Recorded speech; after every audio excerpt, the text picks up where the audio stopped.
Even when you feel low, you can still go. Even when you feel slow, you can still go. Even when there's no hope, you can still go. I never answer to no, man, I still go.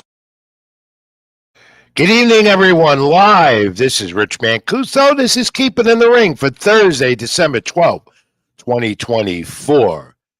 Hey, the year is flying by. It's over, isn't it? It's flown by, right? But we're here. Combat Sports every week live, each and every Thursday night live at 8 p.m. Thanks for joining me as always.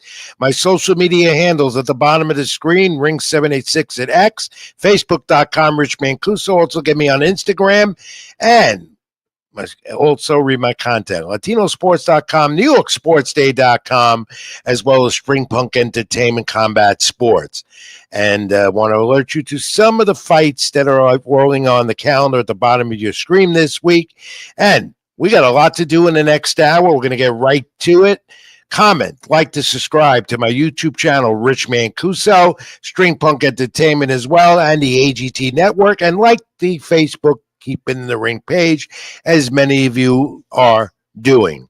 So this week, a new champ at 140. We'll get to that. Junior welterweight champ, a fighter reinvented no mas of almost 40 years ago with Sugar Ray Leonard and Roberto Duran. Remember that?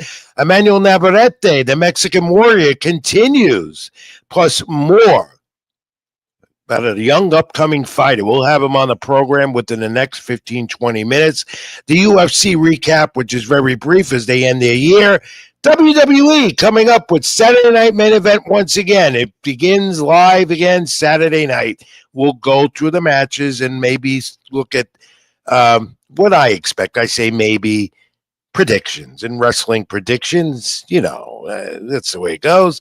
And we're going to introduce a new segment later in the hour. The wrestling segment, Rebel Rant. Our friend Robbie Rebel is going to give his opinions real fast. The Rebel Rant coming up. And the nostalgia as well. So let's get to it to keep it in the ring this week. And we end 2024, the boxing year, winding down, which has been an exciting, good year for the sport, despite the skeptics that say the sport is dead. It certainly is not. And I'll go more into that next week when we recap some of the great fights of this year, some of the great fighters of this year, and I want your thoughts and comments on that as well. As we wind down, we have in San Juan, Puerto Rico, once again this past weekend on the Zone, and we have a new champion. First title defense for Liam Parrow did not go his way, not like his one in June, also in Bayamon, not far from San Juan, where he dethroned in the homecoming of Subriel Mateus. The undefeated Richardson Hitchens became the mandatory challenger to Parrow's title. Parrow and Richardson both under the Matchroom Boxing Eddie Hearn banner. Good matchup. And Parrow, of course, in his first title defense, didn't go his way. He wins a 12-round split decision, does Hitchens, outboxing Parrow, and is now the IBF junior welterweight champion among the others in the division, because boxing has to get this right and unify this division as well, which is hard to do. So Hitchens and Parrow put on a show in San Juan. Parrow not done in this division, though this was not by all means one of his best. What's next for Hitchens could be Teofimo Lopez, maybe Devin Haney. Talk about Hitchens and Teofimo in New York in the new year on the boxing calendar, which would be a great fight to happen in New York City at Madison Square Garden. The punch stats of this fight will show, courtesy of CompuBox. Hitchens took over the second half of the fight. 30% of his total punches connected to Parrow's 17%.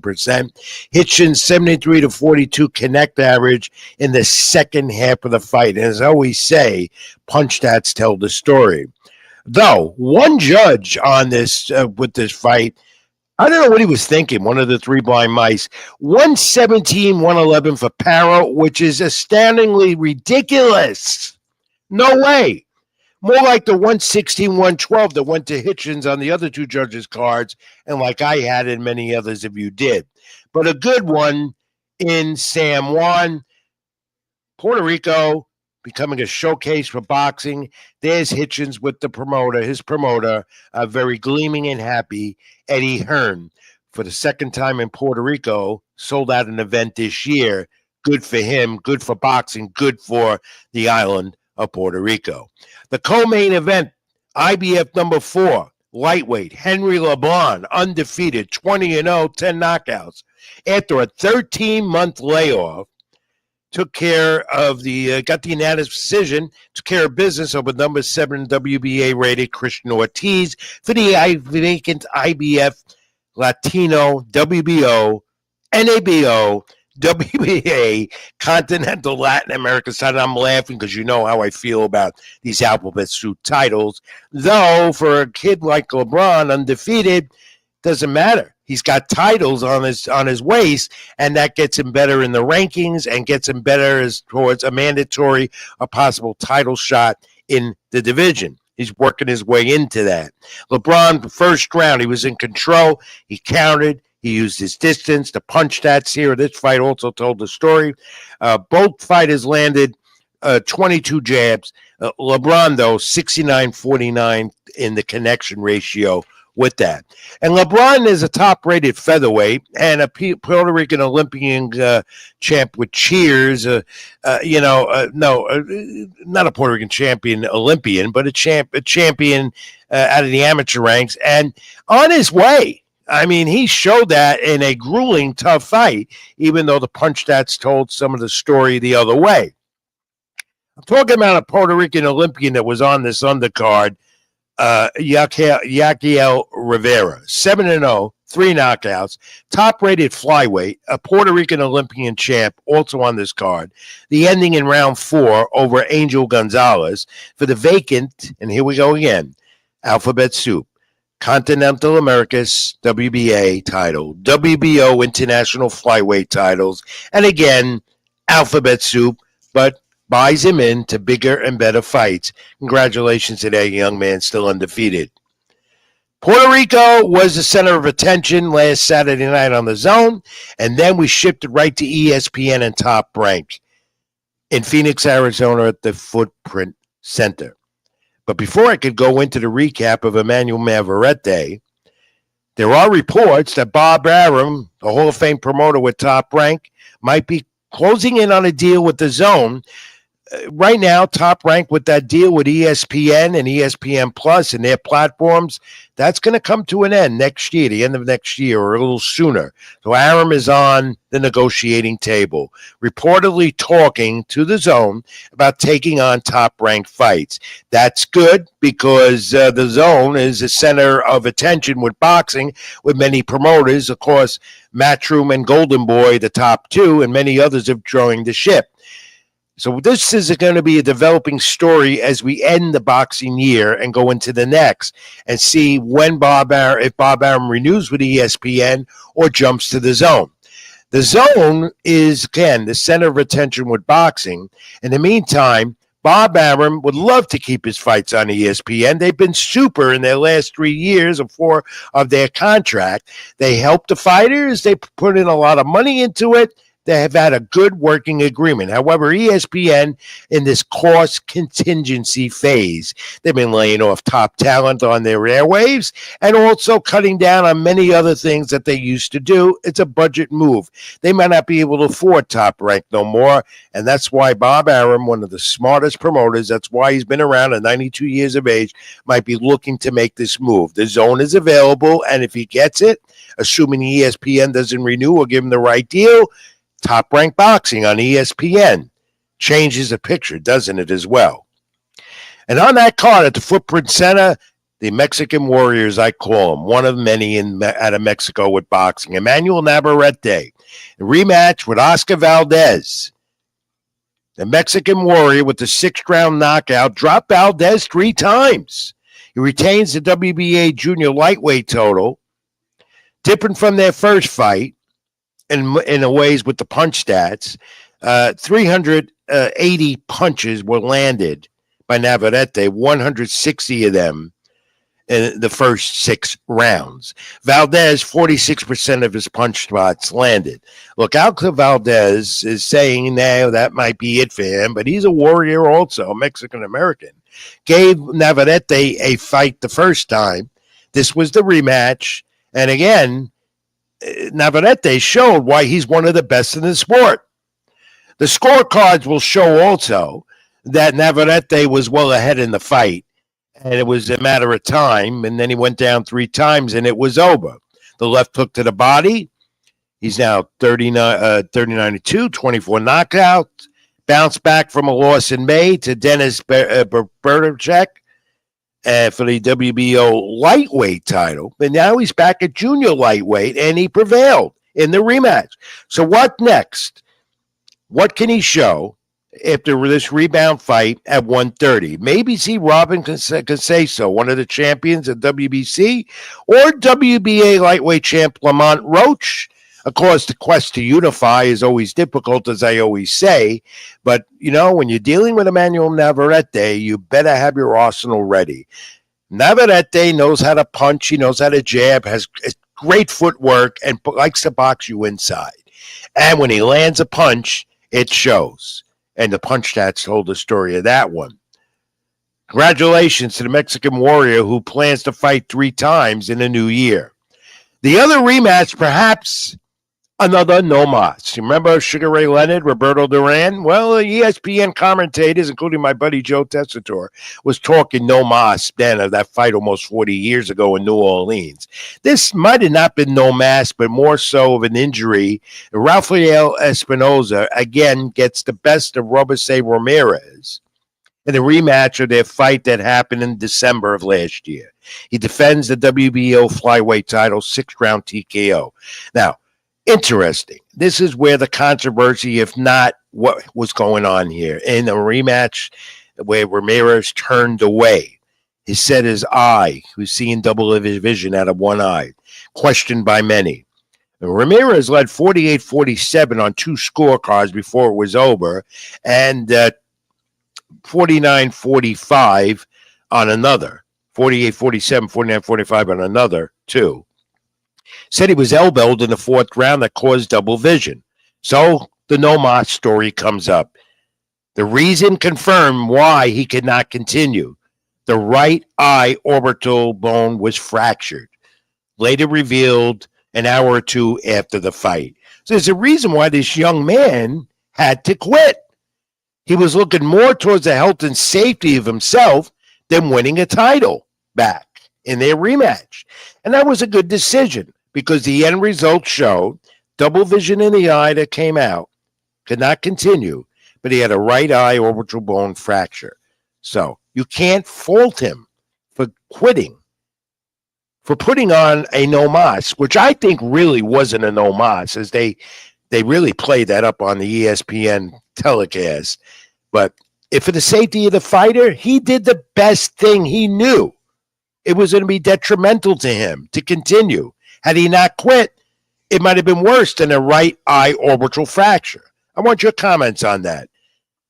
Leave your comment here. Keep it in the ring. Here, Rich Mancuso on my YouTube page live, Stream Punk Entertainment, also AGT Network. And on that same card, Top Ranks, one of their top heavyweights, prospects, Richard Torres continues to excel. The U.S. Olympian with the super heavyweight silver medalist improved to 12-0, 11 knockouts, 2nd round stoppage by the ref. Torres going to be active also in the new year as he looks to propel himself more in the heavyweight division and maybe down the line get a title. Maybe he'll get one of those alphabet soup titles, but at least get himself rated. Torres is an active fighter, fights 3 times a year. And as I always say, if a fighter fights 3-4 times a year, you're working your way up the ladder. He's got Top Rank. He's got Bob Arum. He's on his way. And the fight Saturday night for this. And this is what we have to talk about, the Mexican extraordinaire. As the Mexican fighters spotlighted Saturday night of last weekend, the 28-year-old Jaime Munguia, who fights 4 times a year. And he will again this Saturday night as a super middleweight on ESPN Plus. He's now with Top Rank, used to be with Golden Boy and Oscar De La Hoya. Remember? He went the distance with Canelo Alvarez. It was in his homecoming this time is in Tijuana, Mexico. So there'll be a little more pressure with a homecoming for a fighter. That's standard. 10 rounds versus the undefeated Bruno Cerise out of France. Now, Munguia is 41-1 with 35 knockouts. A former junior middleweight champ. This is his 4th fight of the year.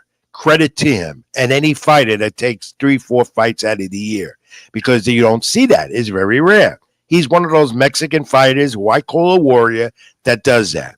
Jonathan Ryder, this is what he's done this year. John Ryder, 9th round knockout in May. And then Canelo, where he went down in the 4th round and came back up. And then in September, his ESPN debut with Top Rank, the 10th round knockout, stopped Eric Bazigian.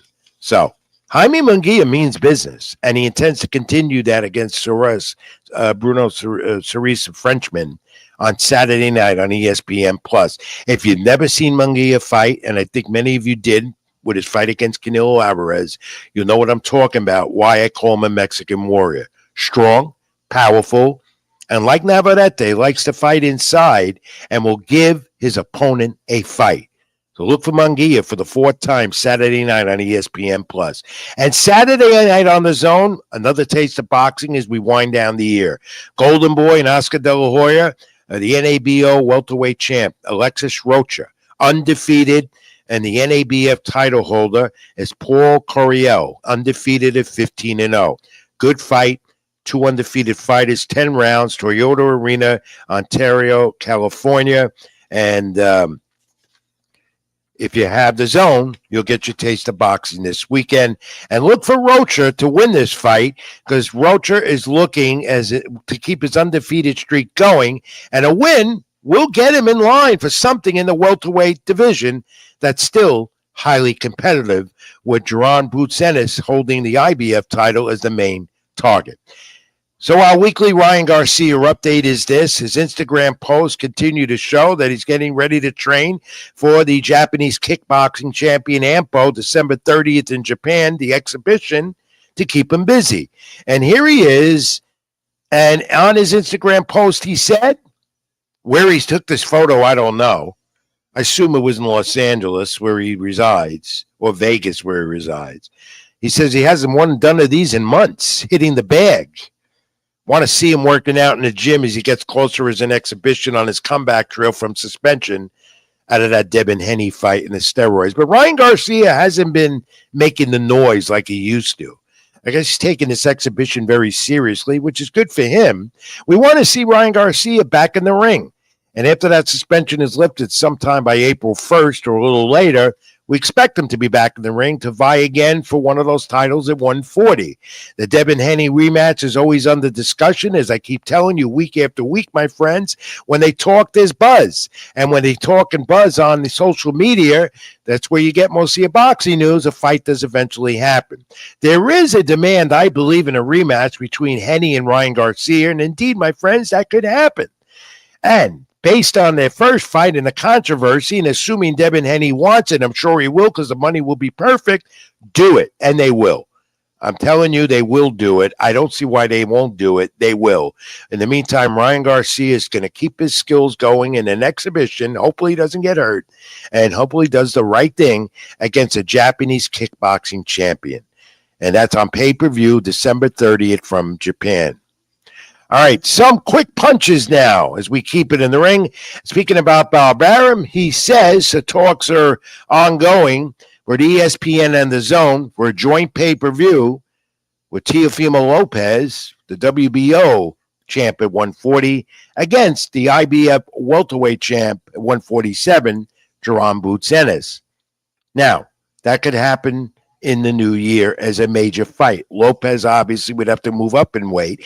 Ennis keeps talking about unifying the titles at 147. That's his goal, but he's also not ruling out going to 154. But if they make this fight, well, obviously Ennis stays at 147, and I would assume that Lopez would have to relinquish his title at 140 based on what the WBO or the sanctioning organizations that run the sport say. But You see Teofimo Lopez and Duran Butsenis, two of the young superstars in the sport, going at it. 147. I want to see that. How about you? Let me know. As we get closer in next weekend for the final major fight of 2024, and which has been a spectacular year for boxing, we get ready for the heavyweight title rematch, Usyk and Fury. They had that split decision, and Usyk took the titles from Fury. Fury has said this week there'll be less clowning around now and more punching next Saturday night in Riyadh, Saudi Arabia for the rematch, December 21st. To be seen on the Zone pay-per-view and payperview.com. Now, I like this heavyweight title fight rematch. It brings back flashes of the past when you had heavyweight title rematches when boxing in the heavyweight division reigned supreme and were the face of the sport. Will Usyk have it to do it again, or will Fury succumb to Usyk's heavy punches? Remains to be seen, to be determined. We'll find out next Saturday night. Talk more about the heavyweight title rematch next week because, as I always say here at Keep It in the Ring, the heavyweight title is the face of the sport. The other face of the sport is Canelo Alvarez, you know, at 168, the unified super middleweight champion who continues this. Continue talk and buzz. The Turk guy, the kings and princes of Saudi Arabia, is talking about Crawford going to Saudi Arabia to fight Canelo Alvarez. And I mean, they're talking. And when the Turk guy who's got the money and says he wants Crawford, he's going to meet with him, wants to do this. And Canelo Alvarez has now acquiesced and said, if they're talking money, let's do it. Crawford would have to move up in weight to 168, which I'm sure he can do, but already at 154, he doesn't look like the champion he was at 147.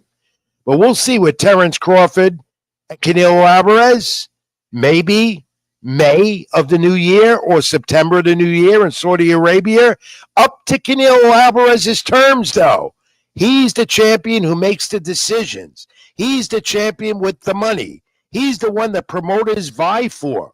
Not Jake Paul. They want Canelo Alvarez. And in this case, Canelo Bud Crawford, 1-2 ranked in the sport as best pound for pound to many. That would be a mega fight. At 168, though, is the only question I have about that. To be determined. More quick punches. Jake Paul, we're talking about him. He's talking trash about Canelo Alvarez on Instagram. There it is. Who would win this fight? He wants you to know. First of all, he's not going to get Canelo Alvarez. Canelo has no interest in Jake Paul.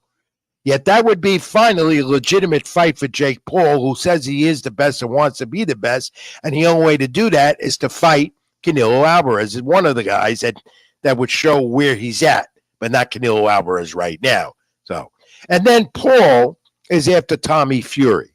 The one guy where he sustained his first and only loss, the heavyweight. Paul lost to him. And he's talking trash about Tommy Fury, who pulled out of his fight against Darren Till because he won't fight mixed martial arts style, or he wants Till to fight boxing style, boxing rules. Till won't do that. Tommy Fury then pulled out of the fight. And, of course, Jake Paul had to go on Instagram, where he has over 1 million or more followers, to say, you're a coward. Pulled out of the fight. That fight was supposed to be on the Zone. And also, Jake Paul mentioned Tyson Fury, also part of this. So that's an interesting storyline that occurred just a few days ago. More quick punches. Ismail Madronov, Sergey Burkhardt can't. That fight is off. Berdachek now opposing Ismail Davis on the Fury Usyk undercard. Madronov, Virgil Ortiz instead will go on the supercard of February 25th in Saudi Arabia. That's, of course, one of the undercard bouts of the supercard set for, it hasn't been officially announced, but it will be in Saudi Arabia. Matchroom, Golden Boy, maybe even Top Rank involved. That's the Berdavi Bivol lightweight title rematch. And that's where you're going to see probably Virgil Ortiz And that's what they're saying. I mean, you got to keep watching social media. We hear it. I hear it. Social media has it. Virgil Ortiz would be on the undercard. Okay. And then according to Mike Coppinger, my buddy at ESPN, Dennis Bernacek and Keshawn Davis, the upcoming talent that are top ranked, they're finalizing a WBO light title fight scheduled for February 14th on ESPN at the Theater Madison Square Garden in New York City. That would be the first title fight for Keshawn Davis, the young, upcoming, and now looks like a chance for his first title at lightweight. So we'll look to see if that's going to be finalized for February 14th in New York City, the theater at Madison Square Garden. All right. Now it's time for Keep It in the Ring. I think my guest might be in the queue. Carl, do we have him? Carl? Yes, I'm going to bring in a young man right now at his home down in Florida. I'll get it all right. Dominique, Jamal Francis joins me on the program. Was a great amateur fighter. Now he's undefeated, boxing since the age of 10 at 126 pounds to 130. Jamar, thank you for coming on the program. It's a pleasure to have you. I've been hearing so much about you, and you're here with Rich Mancuso and Keep It in the Ring. How are you, my friend, and where are you calling me from? I'm doing great. I appreciate you for having me. Thank you for the introduction. And also, I'm calling you from Las Vegas right now. Oh, you're in Vegas, but you live in Florida. Where, in Ocala or Miami? No, I live in Florida, based out of West Palm Beach. Okay, so what brings you to Vegas right now? Are you preparing for something? We just working. We over at the Top Rank Gym. Connecting with everybody and stuff like that. Getting good work. So we over here shaking hands with everybody. You understand? Well, you're in the fight capital of the world. If you're not in Saudi Arabia, you're in Las Vegas, so you're in good hands. All right, you've been boxing since the age of 10, and one of our friends on the program, who I know real well because I broadcast a few of his fights, Ryan Schwartzberg. Yeah, Ryan. Ryan knows you well, and when he heard you were going to be on the program tonight, he got very excited. He says, "That's my boy." Yeah, right. And he filled me even more about you. How do you two know each other? Fighters are a small fraternity. He lives down your area in Florida, am I right? Exactly. He lives around the way in Florida. And Ryan, he go to the gym. He put in work with everybody, man. That's a guy right there who got a resilient heart. That's the lion. No, yeah. Yeah, he did something just last week. He beat a fighter, an impressive fighter. And Ryan pulled up, I think, the greatest victory of his career. Most definitely. Wasn't a guy like 15-0 or something like that? That's right. Yeah. Man. He's out now. Now, you're no slouch. I've seen some footage of your fights, and I have a couple of images of your fights, and you can fill me in on what fight this was. You had a great amateur background. By the way, that's a great image. I love that photo of you. You photographed real well. You look like a champion right there, and I'm sure you're going to be one soon with a title around that waist. You're fighting a 126 right now or 130? 130 right now, yep. Now, that's a tough division. You know that. I threw out a few names just a little while ago, but you are undefeated, and you seem to be on your way. You fought 2 times this year. You've been fighting a lot internationally as well, even in Argentina, where you floored a guy. You put him on the canvas. Brian, I think, what was his name? Brian Anguello? Something like that, yes. And you floored him and put him down on the canvas in his hometown of Argentina. How's that experience been fighting guys internationally, not in the United States, and fighting a guy like this where you fought him in his home country, in his hometown, enemy territory? Most definitely. I mean, it's a great experience. Those experiences like that when you're fighting people internationally and stuff like that in their home territory, it builds your it builds your mental fortitude, because when you go to all these places and stuff like that, you obviously you from somewhere else. You fighting their home guy. You understand the odds is stacked against you. The crowd's not for you. The fighter feels like he has a lot of confidence because he has the fan base behind him and his home territory. He's comfortable and stuff like that. So you go out there, you just got to do what you got to do. It prepares you for going onto the stage of being a world champion, because a lot of these guys are champions or stuff like that, or making their way to be world champions, but they never been tested or been uncomfortable. On the first time they get uncomfortable or go through any adversity, they fold. So we've been through all of this stuff. We know what it feels like. So it's not like I'll be tested or seeing anything that I never seen before.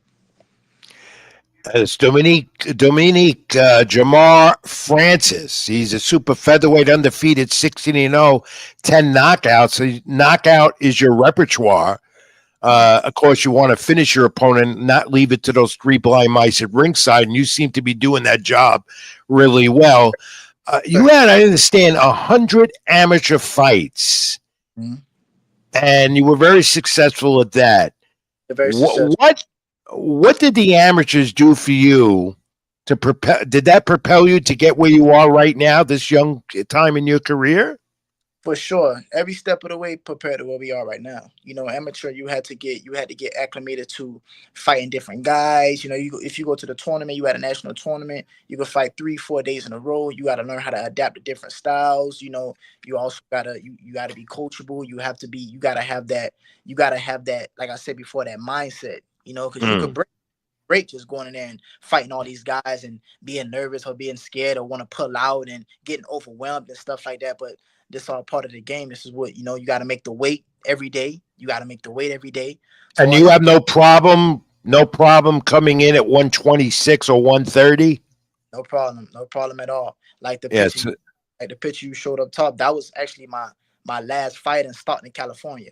My last fight in Stockton, California, fought an 18-0 kid. They called him a knockout artist. I think he had maybe 15 knockouts or something like that. We stopped him in the 4th round. How old are you now, Dominique? I'm 24. So you're getting a taste of this business, and with 16 pro fights and undefeated, that's pretty damn good at your age. How long? First of all, I'd be remiss if I don't ask you this. Are you still with the same trainer? Who is he? And do you have a promoter? No promoter. I have great representatives behind me. I got Andrew Smith. We have Scott Hirsch, who helped a long way. I got my father, my coach, who I've been with since pro. Derek Santos. Derek Santos, Smith Francis. Derek Santos has a long repertoire, know Derek really well. I know him real well. Yeah, so you're in really good hands. You give him my best. I haven't talked to him in a while. You give him my best. He's been around a long time. He's one of the best, and doesn't get the recognition he deserves. I know that. From my experiences with him. What has Derek taught you as you keep progressing at this young age? Derek taught me a lot, man. It's like so much I can't even put it in one word, but Derek taught me how to be professional, how to be calm, when you inside that ring, how to relax. You understand what I'm saying? Everything is Derek always say it's the small details that make something good and great. You understand what I'm saying? So Derek is really focused on small details, man. It's really important. Yeah, and he's also, I know he's very good at adjustment with a fighter. And from what I know, what I've seen or heard about you, you're very good at adjusting. You know how to adjust when you're in that ring. And it shows by your undefeated mark. Do you like fighting southpaws? Most fighters that are an orthodox stance generally don't like that, but know how to adapt to it. Is that you? Yeah, a quote that Floyd Mayweather put on his wall, and I was a young kid when I seen it, is champions is able to adapt under any circumstance. So that's like in life. You may have a job, but you don't like your coworkers, but you still got to go there and do your job. That's right. You got to eat. You still got to get paid. So it don't matter what any circumstance happen. We in this ring. While we in this ring, I got to figure it out. Got to figure it out. So it don't really matter. What is your repertoire? What do people out there now, the fans, what do they have to know about you that I don't know, that Really? What do they have to know about you? I mean, y'all see, they see the record. They see the record as unblemished and stuff like that. Zero, zero record and stuff like that. But life don't ever be like that. You got to keep working hard. If you're not willing to go through no sacrifices or trials and tribulations, this ain't gonna be for you. So when you looking at me, you looking at a hardworking individual. Somebody that don't put. You know what I mean? I don't play those games, man. Nothing came easy for me. I didn't have an easy road. I didn't have an easy route. So we just going, we working. That's all. You started boxing at the age of 10. Mm-hmm. Why did you start to box at that young age? A lot of guys you don't hear many of that. You hear it, and then you don't as much as it was in the past. Yeah. Why did you start boxing at the age of 10? I mean, where I'm from, you don't really hear it like that for real. You don't really hear people, they started boxing at a young age like that. But I always been athletic. I had my brother was a fighter. Andre Robinson was a fighter. I wanted to do everything he did. My father loved the sport of boxing. So it was always around. It wasn't something that's just new that I just wanted to pick up and stuff like that. When I see him, because I was playing football first. So once I got into the boxing ring, I didn't want to go back, and I didn't go back. I used to have the football guys, my football coaches, come to my fights and beg for me to come back to the field. You look like you would have been a wideout. Is that what position you played? Yeah, wide receiver. I was a DN. Yeah. I was fool. I'm real athletic. But boxing was your thing, and it's showing by what you've been doing. For 2 times this year, obviously you're not fighting the rest of this year. What do you got coming up next, and how many times do you think you'll go at it in the new year? We stand active. We stand in the gym. Like I said, we up here at top rank right now. We making great connections and stuff like that. One thing that messed these fighters up is when they're not fighting, they're not even around the sport. They're not even around the sport. They're not in the environment. They're not in the gym. So, a lot of people will talk about what they say. They'll say the ring rust, but it got a lot to do with the mental as well. When you have nothing to do with the sport, you're not there. This is a lifestyle. Even if you're not actively fighting, this, you got to be in that element, man. You got to show up. So we here, man. Next year, we get 3 fights. Okay, we cool, because I'm at 16 fights. 16 3 fights is great. How about 4? Yeah, that's even better. Yeah. You can handle 4 fights a year? How long does it take you in between fights to get ready again? Do you go right back in the gym, or do you need to take a few months off? Like I just told you, I'm always in the gym. All right. You're right. Yeah. You're right. You know how to keep it in the ring, that's for sure. Yeah. Dominique, I won't keep you much longer. I know you're out there in Vegas, and give my best to the people at Top Rank. They were, to me, still the top promotion in the sport.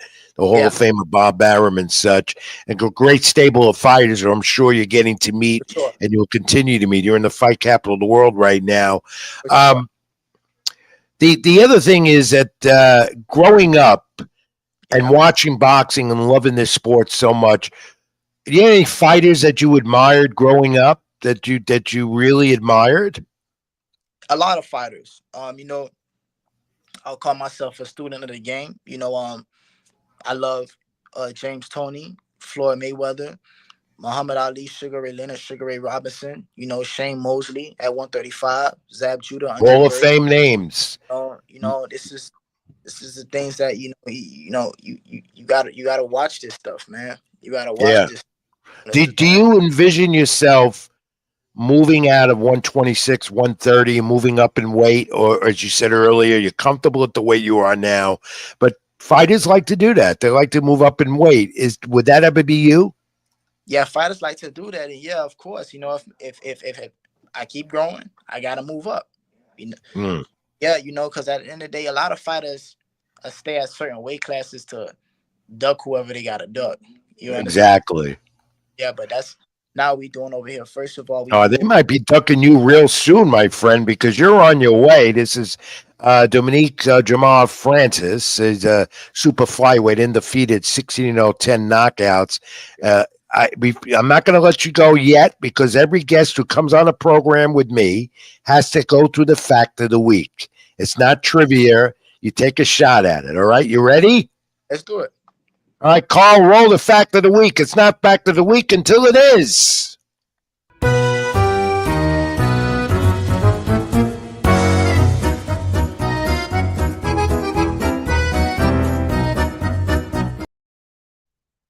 All right, let's see if Dominique Jamal Francis, this exciting undefeated super featherweight, can get the fact of the week from Rich Mancuso this week. And it's not difficult, so don't stress. You won't have to stress like you might have to be preparing for a fight, in other words. All right, here we go. Fighters' hand wraps, which you're familiar with, of course, protects their knuckles, as you know. All right? But in the old days, what were the wraps? Because they weren't hand wraps. Do you know what they were? What were the wraps? Yeah, they didn't use the hand wraps they use now, years ago. In the ancient days of boxing, as boxing became more and more advanced. But before hand wraps, fighters used to wrap their hands with what? You could an idea what they did? Nah, I don't know. What, tissue? I don't know. I'm not aware of that. Okay, well, that's why it's the fact of the week, champ. Yeah, let enlighten me. Okay. They used heap rope or bandages. Wow. Yeah. Before the advent of hand wraps, they used heap rope or bandages. That's interesting. Yeah, it is interesting. And I also find it interesting because that wasn't as protective as the hand wrap, as you know. Right? How many hand wraps do you use during a fight? I mean, we have one on each hand, so we have two, but you have to you got to really protect your hands if you want longevity. Yeah. If you want longevity, you got to protect your hands. Got to stay safe, protective of all times, and it shows, and it's going to continue because I've heard marvelous things about you, and I've seen some of the footage. I can't tell you much, but I got to know you well, a little better, Dominique Jamal Francis. I hope I get to cover one of your fights before I retire, and that could happen soon on my end. You're known as Trapp. That's the other thing I don't know. How'd you get that nickname, Trapp? That's what we do in the ring, baby. We set traps. It fits. It fits. Fighters have nicknames. This one is a real original. Hey, Dominique Jamal Francis, super featherweight, 16-0, 10 knockouts. I see you being a champion one day real soon. Congratulations on the journey. Continued success, my friend. Happy holidays, and I really appreciated the time. Keep it in the ring. We'll be in touch. We'll be in touch. Thank you. I appreciate you for having me. Happy holidays to you too. All you guys follow me on my social. Follow me on Instagram at The Real Trapp, TheReal.Trapp. Mr. Of course. Yep. I appreciate you. You got it. That was great. Dominique Jamal Francis. Keep it in the ring, my friend. We'll be in touch. Yes, sir. Fantastic. I'm going to have him on again. Super featherweight, undefeated, 10 knockouts, on his way. He lives down in the Miami, Florida area. Knows some people I know real well, too. Boxing since the age of 10. He's on his way. Look out for him. Super featherweight. Could be a champion soon, real soon. All right, we're going to take a quick time out. Our first one of the night. We continue keeping the ring. We come back. Pro wrestling. And get ready for the Rebel Rant. I'm Rich Mancuso, just keeping in the ring. Follow me on social media and like, comment, subscribe my YouTube channel, Rich Mancuso, String Punk Entertainment, AGT Network, like my Keep It in the Ring page. Back in a moment, just keep it in the ring.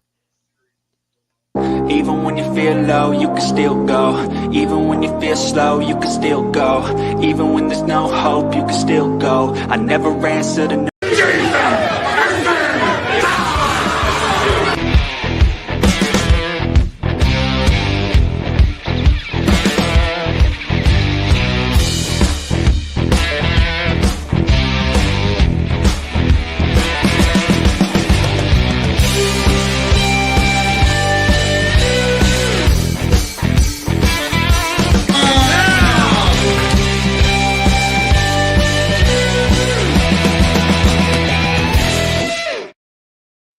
Yeah, pandemonium is creeping up in the new year in March with ACW and Jason Knight.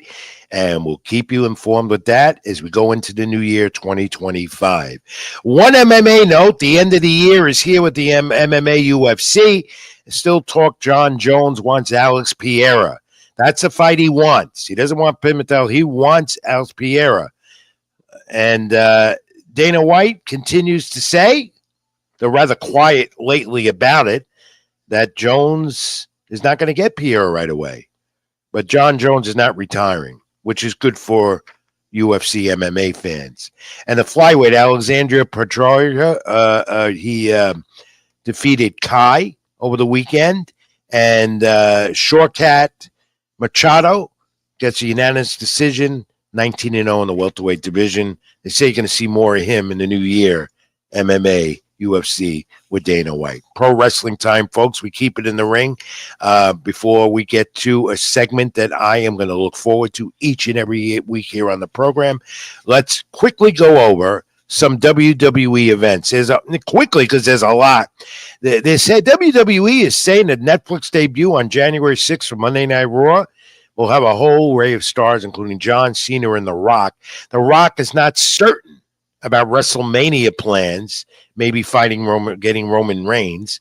That's come out. Tonga is injured, as so is Bronson Reed. Those are two big blows to WWE right now on the comeback trail. Might be not one of the 6-7 months or more.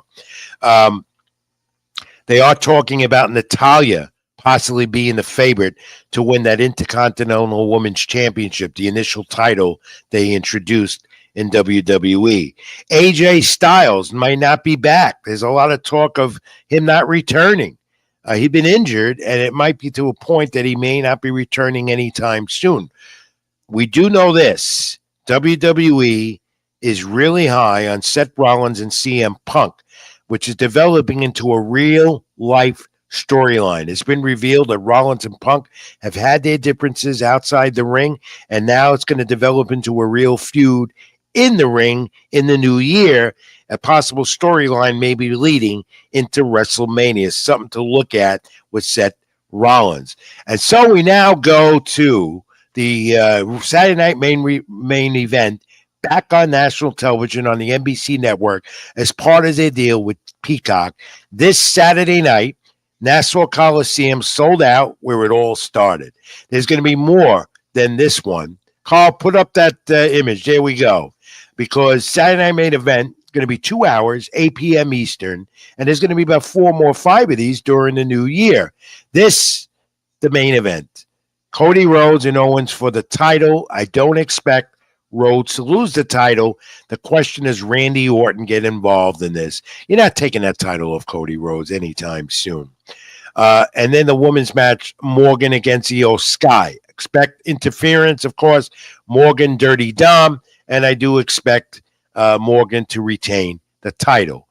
Gunther, Baylor, and Priest for the world title, the three of them. That was put together at the last minute to determine. I'd rather had just been seen to be a one-on-one with Gunther and Priest, or Baylor and Priest, whatever. I would rather seen that. They decided that there's going to be 3 of them in the ring. The not a triple threat, but something that will determine who wins the world title. And I don't expect Gunther to lose the title either on Saturday night. However, Gunther will soon become that baby face. The women's U.S. title, Bayley, Chelsea Green, Tiffany Stratton. And I could maybe see here Chelsea Green winning this title. Tiffany Stratton still has the Money in the Bank briefcase. And you got Bayley, who might get this title. Maybe this is why she's no longer the champion there, women's champion. And McIntyre, Sami Zayn. Drew McIntyre back, Sami Zayn. Well, he continues, and he has another feud going now with Drew McIntyre. Expect Zayn to lose this. So you're going to see, I believe, 5 matches, though I heard talk they might reduce it to 3 with all the talk. And the legends will be there. They're bringing back a lot of the legends that are part of Saturday Night Main Event of the past. Jesse the Body Ventura on commentary. Look forward to that. But don't expect to see the same Jesse the Body Ventura. There is Hulk Hogan supposedly going to be there. Jimmy Mount of the South Hart supposed to be there. Greg Valentine, I heard. Guys that were a part of the Saturday main event in the 1980s on NBC.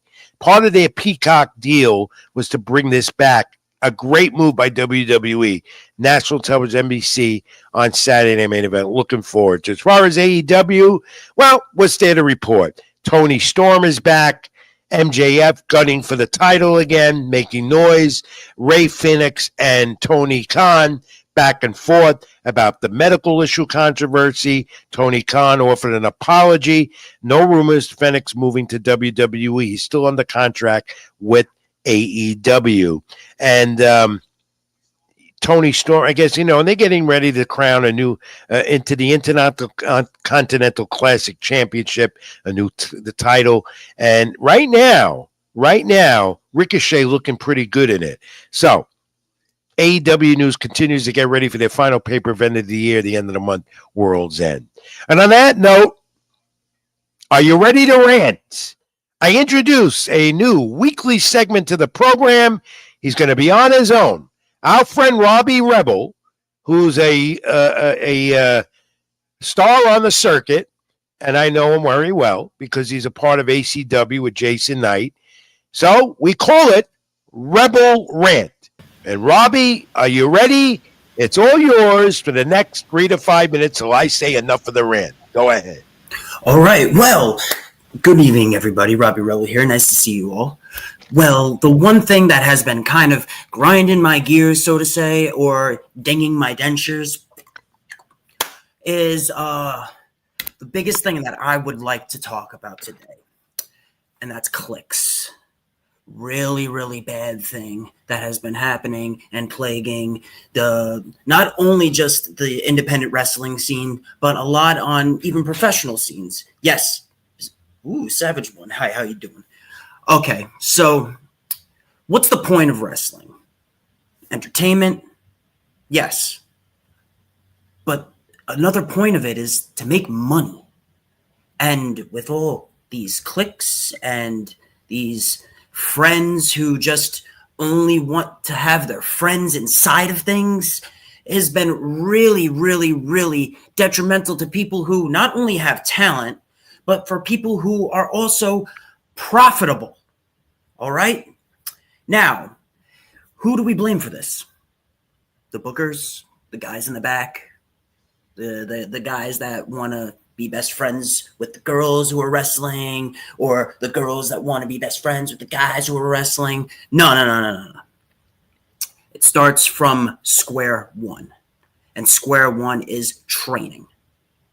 No one that I know of, or recently have known of, has gone to a professional wrestling school that teaches you not only just how to do the moves inside the ring, but etiquette. Etiquette is that number one thing. For instance, there's a couple people out on the indie scenes that will get a couple of their friends to share this thing. Oh, this is going to be the biggest year of my life. This is going to be that. This is going to be that. It's understandable how you're going to want to just, sorry, I can't do this right now. It's going to be understandable that you just want people to look at what you're doing. But unfortunately, when they do see you in the ring, you're not selling anything to them. It's best friend show. Look what this guy did. I'm this guy's champion because I'm good friends with this person. No, we can't do that anymore. We want to make money. And I know it sounds a little bit harsh when it's coming to from someone who's been around and loves the entertainment and loves to put on a good show. But that is the first goal, is to profit so that you can consistently make more shows. And this is where I'm taking the blame right onto all of these promoters. It's, I'm going to have a throwback with this, and that. If you don't touch on an old storyline and you're not selling the storyline, no one remembers.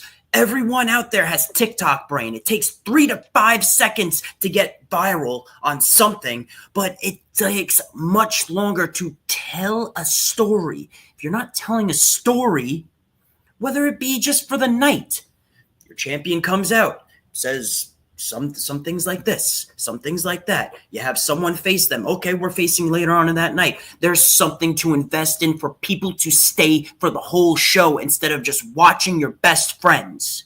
You go in there, you pay the ticket, and then you leave right after your match. And a lot of main events on independent wrestling shows are having that problem. You want to put on the best show of the night. Well, unfortunately, if they're not the person that people are seeing the most, it's unfortunate that people are going to just sit there for the one match and not be invested in anything else besides your one match. And that is a huge problem. The best friend show. It happens in AEW. You've seen things in WWE that have proven that. And on the independent wrestling scene, it is ridiculous. Ridiculous. All right. I got to cut you off. Your time is up. Okay. I don't know where you're going with this, Robbie. I mean, you've made some good points, but you were really ranting, weren't you? Well, you told me to rant. I know. Things just came up to mind at that point. I know. I'm sure you got a lot more, but I'm running out of time, and I gotta go. But that was great. We look forward to hearing more of you next week, as it is the Rebel Rant with Robbie Rebel. Thank you, Rich, for having me on, and I feel a lot better now. Thank you. Oh, good. That's what rants do. I do that as well. Keep it in the ring. I'll talk to you next week. Sounds good. Have a good night, everybody. Thank you, Robbie Rebel with the Rebel Rant. More on him next week. And keep it in the ring. I'm Rich Mancuso. I don't know. He's a marvelous wrestler, but he's ranting and raving, and you're going to hear that every week here on the program. Nostalgia coming up next, and a few other odds and ends, or not a few other items, not odds and ends. This is Rich Mancuso. This is Keep in the Ring. Thanks for being with me, being with us this week. Back in a moment as we continue. Even when you feel low, you can still go. Even when you feel slow, you can still go. Even when there's no hope, you can still go. I never answer to no, man, I still go. All right, we're going to wrap up Keep It in the Ring this week. Go to our weekly nostalgia moment. Go back to December 14th, 1971. Ruben Oliveira stopped Jesus Pimentel in the 11th round and defending the WBO, yep, they had it then, and WBA Bantamweight titles, and that came out of in Englewood, California. Pimentel retained after the fight. This was his. He retained. Excuse me. After Robbie Rant's rant, I'm losing it completely. Pimentel retired after the fight. He retired. His first world title fight for the first time in an 11-year, 84-bout career. He retired after this. 6th round, he was knocked down. The corner threw in the towel.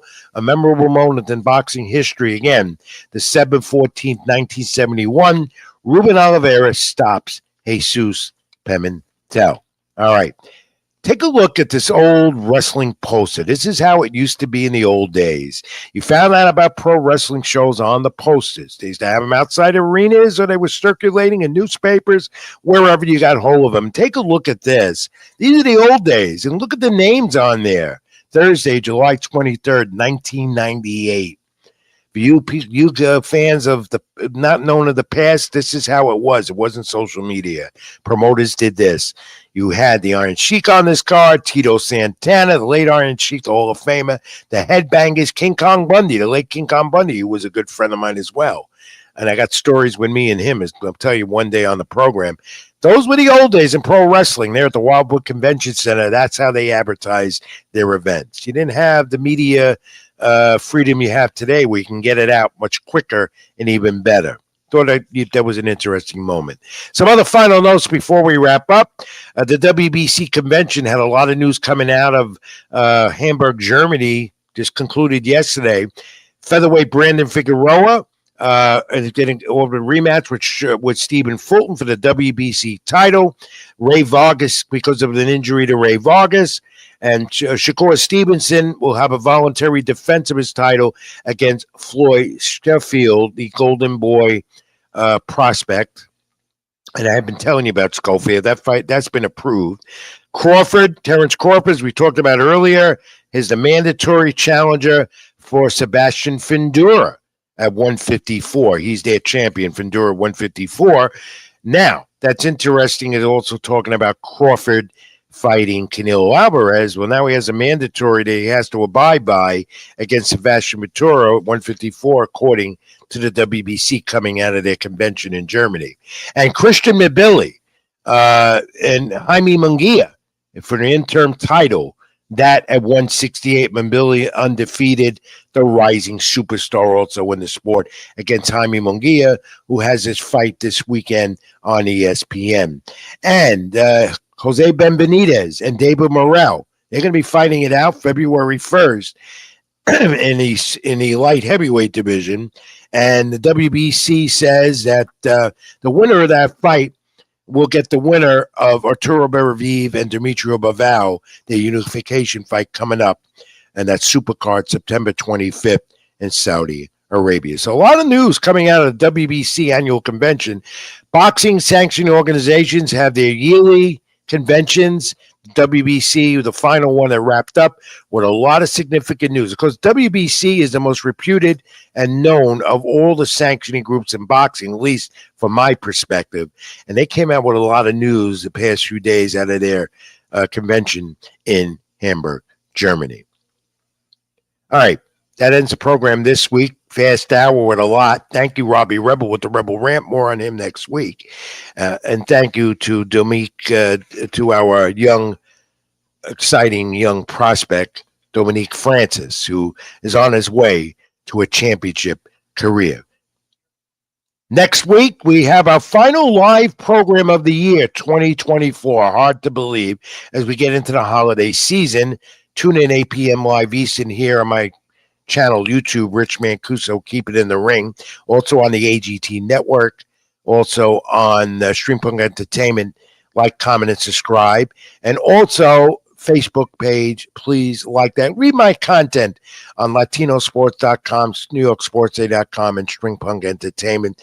And then I'll tell you more how we're going to handle the program during the holiday season. Probably break up some segments that will be recorded instead of being live when we come back live in the new year. But next week, our final live program, 8 p.m. Eastern, here on my YouTube channel, Rich Mancuso. Do tune in. And thank you for tuning in as always. Thank you, Carl Robert, for once again handling the behind the scenes for Scott Cherson this week. Thank you all. I hope to hear from you on social media. Ring786X, my handle, which was Twitter at one point. And also Facebook.com, Rich Mancuso, and Instagram. Get me on social media. I'll get back to each and one of you the best I can. Like that Keep It in the Ring page on Facebook. I can get to you much easier that way as well. So until next week, live again, 8 p.m. Eastern here at Keep It in the Ring. I want you all to stay well, stay healthy, be good to each other, and God bless. And as I always say, each and every week as we leave, keep it in the ring. I'm Rich Mancuso. See you next week. Even when you feel low, you can still go. Even when you feel slow, you can still go. Even when there's no hope, you can still go. I never answer to no, man, I still go.